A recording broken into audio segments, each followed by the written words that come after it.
नमस्कार साथियों, प्रेम की बात और फैक्ट्स में आप सभी का स्वागत है। उम्मीद करता हूं आप सभी बेहतर होंगे। दोस्तों, आज बात करने वाले हैं दक्षिण भारत की राजनीति को लेकर, क्योंकि तमिलनाडु में अगले साल चुनाव होने वाले और आपको याद होगा कि किस प्रकार से डीएमके के जो स्टालिन है उनके बेटे का बयान जो हिंदुओं के लिए उन्होंने दिया था वो काफ़ी चर्चा का विषय बना था।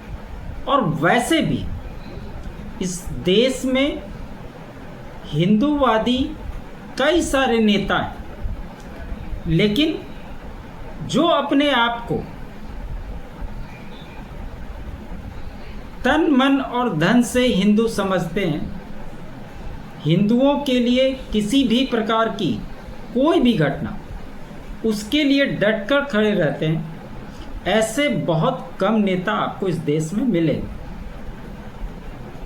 और इसमें सबसे पहला नाम अगर आप किसी को देखें तो सबसे पहला नाम आता है योगी आदित्यनाथ जी। लेकिन चूंकि हम साउथ की बात कर रहे हैं तो साउथ में दो नेता इस मामले में बहुत तेजी से उभर करके सामने आए। उसमें एक आंध्र प्रदेश के पवन कल्याण जी हैं और दूसरा के अन्नामलाई, जो भाजपा के फायर ब्रांड नेता हैं। आपको याद होगा जब तमिलनाडु में भारतीय जनता पार्टी को AIADMK से गठबंधन करना था तो उन्होंने ये शर्त ही रखी थी। चूंकि तमिलनाडु इकाई के प्रेसिडेंट थे के अन्नामलाई, तो उन्होंने यही शर्त रखा था कि अन्नामलाई को प्रेसिडेंट पद से हटाना पड़ेगा, तभी हम अलायंस करेंगे। और चूंकि तमिलनाडु की राजनीति ऐसी है कि डीएमके के खिलाफ कोई भी दल अगर इंडिविजुअली चुनाव लड़ता है तो उससे उसी को नुकसान होगा और कहीं ना कहीं डीएमके बाजी मार लेगी। इसी वजह से अन्नामलाई को, या यूं कहें कि स्वतः ही उन्होंने उस पद से इस्तीफा दे दिया था। तो लोग कहने लगे कि अन्नामलाई का क्या हो। और जिस प्रकार से अन्नामलाई का क्रेज यूथ में सिर्फ साउथ में ही नहीं बाकी देश के अन्य जगहों पर भी पॉपुलर हैं वो, ऐसे में उनकी महत्वपूर्ण भूमिका बन जाती है दक्षिण भारत की राजनीति में, खास करके तमिलनाडु में। पवन कल्याण किसी परिचय के मोहताज नहीं है, वो बहुत बड़े सुपरस्टार रह चुके हैं। साथ ही साथ वो अभी आंध्र प्रदेश के उप मुख्यमंत्री बने हुए, उनकी अपनी पार्टी है, आंध्र प्रदेश में एनडीए की सरकार है। तो क्या कुछ हुआ, अगर आप इसको मेन स्ट्रीम मीडिया में खोजेंगे इस न्यूज़ को, तो आपको दूर दूर तक कहीं नहीं दिखाई देगा, क्योंकि उधर इजराइल, ईरान, अमेरिका, यही खबरें सिर्फ टीवी पे चल रही हैं। और इस खबर का महत्व इसलिए बढ़ जाता है क्योंकि जो लोग तन मन धन से अपने आप को हिंदू समझते हैं उनके लिए भी ये खबर महत्वपूर्ण है। इसलिए आप लोगों से भी ये अपील है कि इसको पूरा देखें। साथ ही साथ जो लोग अपने आप को पूर्ण रूप से हिंदू समझते हैं उनको भी यह वीडियो देखनी चाहिए। अधिक से अधिक शेयर जरूर कीजिए इसको। तो क्या था मामला, मदुरई में मुर्ग भक्त रगल मनाडु, यानी कि भगवान मुर्गन के भक्तों का सम्मेलन का आयोजन किया गया। उसी में पवन कल्याण, तमिलनाडु से के अन्नामलाई, और मज़ेदार बात यह है कि उसमें योगी आदित्यनाथ जी को भी इनवाइट किया गया था, लेकिन किसी कारणवश वो वहाँ नहीं जा पाए। तो इसमें क्या कुछ हुआ उसी बात की चर्चा हम लोग आगे करेंगे। आंध्र प्रदेश के डिप्टी सीएम और जनसेना पार्टी के प्रमुख पवन कल्याण ने रविवार को तमिलनाडु के मदुरै में आयोजित भगवान मुरुगन के भक्तों का सम्मेलन में फेक सेक्युलरिज्म और हिंदू धर्म पर एक तरफा निशानेबाजी को लेकर तीखा हमला बोला। उन्होंने कहा कि मैं उग्रवादी नहीं हूं, प्रतिबद्ध हिंदू हूं और मुझे इस बात पर गर्व है। इस देश में ईसाई अपने आप को ईसाई बोले, मुस्लिम अपने आप को मुस्लिम बोले, कहीं किसी को कोई दिक्कत नहीं। लेकिन अगर आप हिंदू होकर हिंदू के बारे में अगर कोई बात करते हैं तो इसमें कई तरह के बवाल मच जाएंगे। यही इस देश की सच्चाई है आज के समय में। क्या था पूरा मामला? मुरुगन, उन्होंने कहा, पवन कल्याण जी ने कहा कि मुरुगन पूरे भारत में पूजनीय है। ऐसे आप लोगों को बता दूं कि भगवान कार्तिकेय को तमिलनाडु में भगवान मुरुगन कहा जाता है और इनकी भव्य पूजा होती है वहाँ पे। आप अगर तमिलनाडु के बारे में पढ़ें तो आपको इसके बारे में विस्तृत जानकारी मिल जाएगी।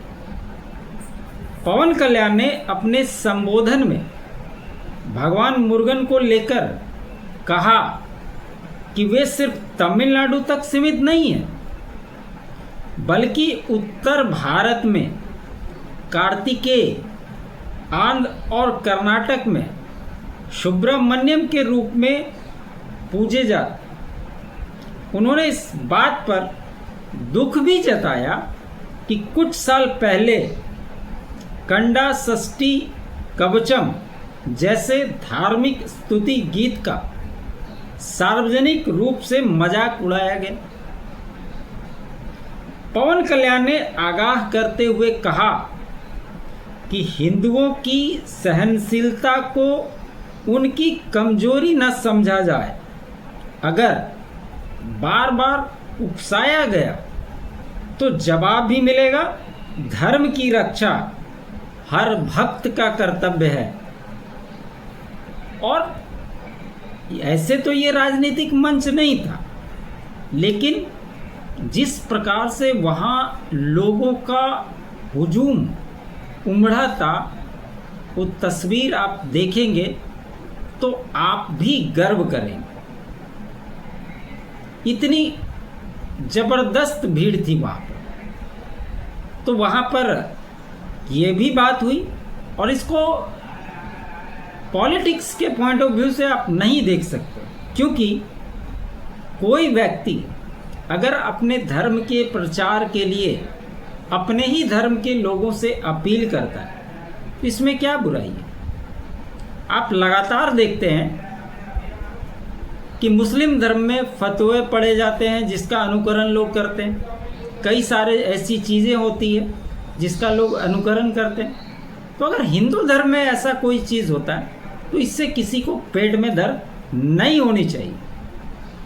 उन्होंने कहा कि दिखा दो हिंदुओं के वोट की ताकत। मुरुगन सम्मेलन से गरमाई तमिलनाडु की सियासत। पवन कल्याण बोले, अब हिंदू चुप नहीं रहेगा।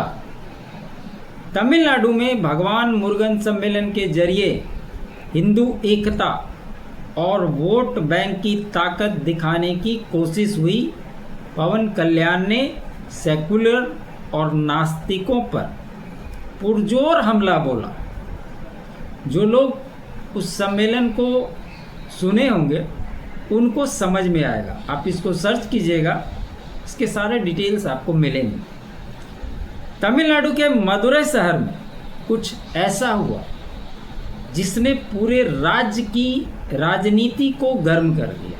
अब ये खबरें चल रही, यहाँ भगवान मुरुगन के नाम पर एक बहुत बड़ा सम्मेलन हुआ जिसे हिंदू मुन्नानी नाम की संस्था ने आयोजित किया। अब जब वो ये बात करते हैं कि हिंदू वोट की ताकत दिखाओ, ये मंच से खुली अपील की जाती है और इस मंच पर भाजपा और उनके कई सारे सहयोगी भी सम्मिलित होते हैं, जिसमें के अन्नामलाई भी उपस्थित रहते हैं और एक एक करके साधु संतों का भी वहाँ पे जमावड़ा होता है। जिस प्रकार से ये किया गया वो अद्भुत था।